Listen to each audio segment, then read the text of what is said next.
This is the Late Round Podcast with your host, JJ Zacharisa.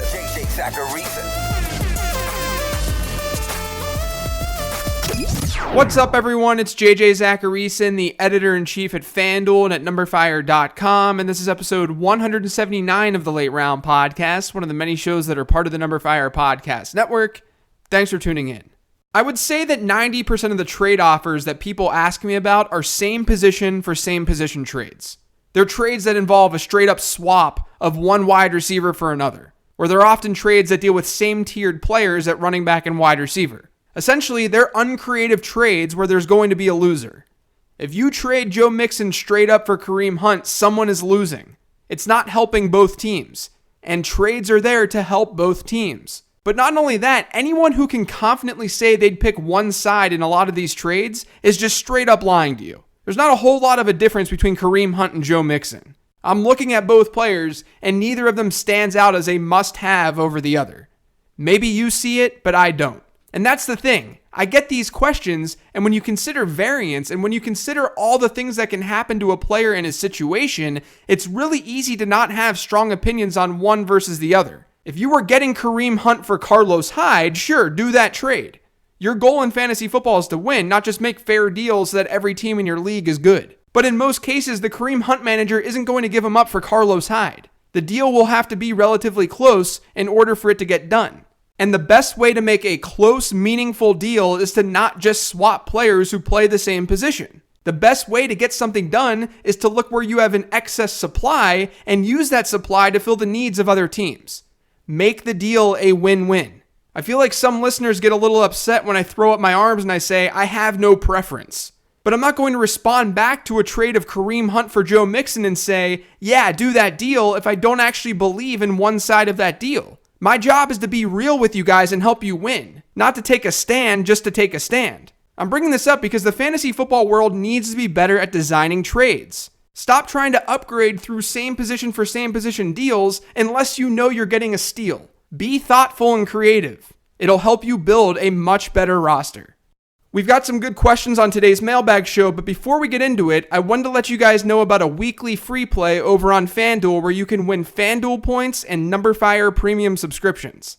Last week's winner was What's Your Dog's Name? And for the record, my dog's name is Henry. And What's Your Dog's Name had Jameis Winston, Todd Gurley, James Conner, and Tyler Boyd to put them over the top. You can join this week's contest by going to fanduel.com/league/Jim. That's fanduel.com/league/JIM. This first question's from @JustinWhiteVA. In your weekly transactions pod, you often include a look at the next month or so of the schedule. Do you have transactions in mind for people with their eye on weeks 14 through 16 now that we are halfway through the season and its trends? So this is obviously subject to change because that's looking pretty far into the future. But I do try to keep up with which players have favorable playoff schedules as the season goes on because there's at least some advantage there. There's some advantage to doing that. And as you noted, we have a better idea today about matchups than we did when we were drafting our teams. I think the easiest way to answer this is to give you guys some teams who may have easier schedules in weeks 14 through 16, and then maybe just briefly mention a guy or two from those teams. So here are a few teams who jumped out at me. First, you've got Denver, who's facing San Francisco in week 14, Cleveland in week 15, and Oakland in week 16. That should be decent for someone like Emmanuel Sanders. Chicago's also pretty interesting. They get the Rams in week 14, the Packers in week 15, and then the 49ers in week 16. Those matchups should benefit the whole offense. The Giants get Washington, Tennessee, and Indianapolis, so I could see Saquon Barkley finishing the season off really strong. And then Carolina gets Cleveland, New Orleans, and Atlanta. That's amazing. There's a chance that we see some Panthers as buys in next week's 15 transactions column and podcast. And then Ben Roethlisberger will go through a stretch against Baltimore, Carolina, Jacksonville, Denver, and then the Chargers. But in the fantasy playoffs, the Steelers get Oakland, New England, and New Orleans. So if you have the spot, you should try to keep Ben Roethlisberger on your roster. And Baltimore is kind of interesting too. In week 14, they get the Chiefs, and then in week 15, they get the Bucks. As of right now, it's hard to find a better two-game matchup than that. So those are a few teams that really jumped out to me. The Broncos, Bears, maybe the Giants, the Panthers, the Steelers, and the Ravens. This next question is from @Indolent Records. How do you weigh opportunity when setting lineups? Like, Callaway will continue to see tons of targets because of limited options. But in the Ravens' crowded wide receiver corps, for example, do we give John Brown, etc. an edge because they've capitalized on their opportunities? This is one of those questions that's really impossible to answer with a blanket statement. Every decision that you make from a start-sit standpoint weighs a lot of different factors. Not everything is simply about opportunity when that opportunity can come in many different forms. Like, we know a player with a low average depth of target who's seeing looks is less valuable than a player with a high average depth of target who's seeing the same number of looks, or even less volume. We know that quarterback play is important, that a 20% target share on the Bills is far different than a 20% target share on the Saints. This is why we're analyzing things like plays run at the team level, or overall offensive efficiency, or red zone usage, or air yards. There are tons of things you look at when you're deciding between two players in a start or sit dilemma. If you're truly faced with a tie and a start-sit choice and you don't know what to do, my tiebreaker is generally picking the player whose team is projected to score more points. If I have no clue who to start, that's the route that I generally go. This next question's from @Lincoln_Jake.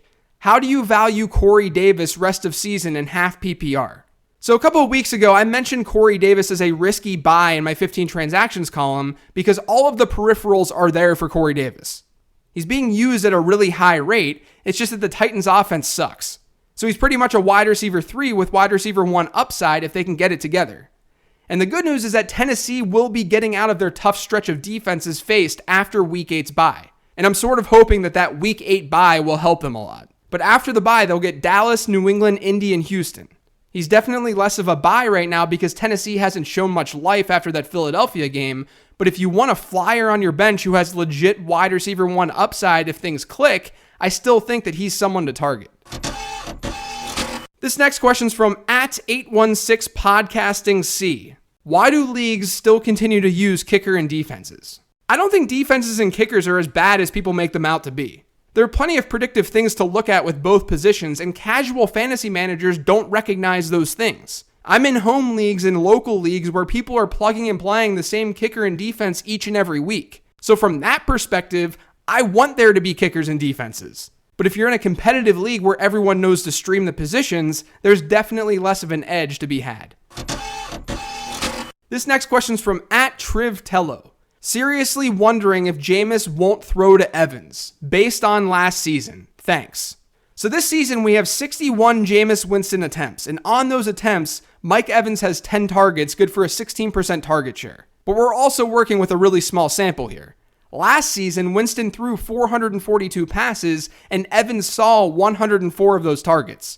That's a 23.5% target share. With Ryan Fitzpatrick this season, Evans had a 26.3% share. So yeah, it was a little bit higher than what we've seen from Winston, but I have a hard time looking at last year's 23.5% share that Evans had with Winston and saying that there's an issue, especially since Evans was banged up at times throughout last year. And then we can't just ignore the fact that Evans had almost a 30% target share in 2016 with Jameis Winston under center. He just didn't have much competition for targets that year, and now he does. I just don't think any lack of Mike Evans targets is really a Jameis Winston problem. It's just that they've got other weapons, and they didn't have those weapons back in 2016. This next question's from @SprinklerGeek. If you had to pick up one back, is it Ito Smith or Jalen Richard? So this is a really good question. I really like both of them as players. You guys know that I'm an Ito Smith truther, but Jalen Richard is a really talented running back too. As of this recording, the news surrounding Marshawn Lynch is that he's getting an MRI on his groin, so I have no idea how long he'll be out. Because of that, because we don't know, the answer has to be Ito Smith.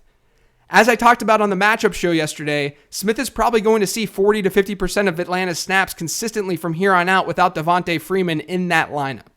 The thing is, Smith is sort of in this giant bucket of low-end RB2s or high-end RB3s right now. Atlanta's running game hasn't been very good despite the offense scoring a lot of points. In fact, in PPR formats, they rank 23rd in team running back points per game scored this year. I think you could easily make the argument that Jalen Richard has more upside if Marshawn Lynch does miss significant time.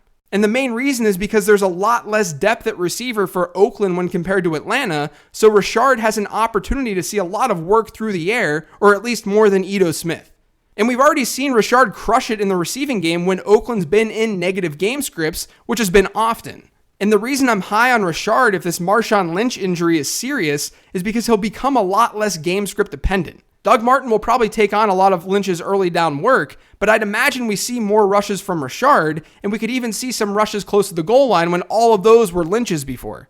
But then if Oakland trails, Richard is going to be the dude, which is what he's been so far this season.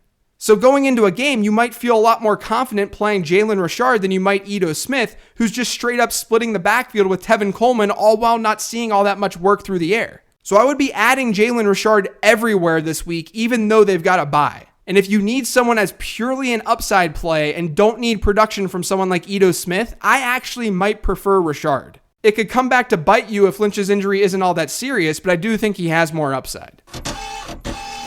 This last question is from @halfbaked_takes. What is your favorite part of fantasy? Draft, waivers, trade, projection, or something else, and why?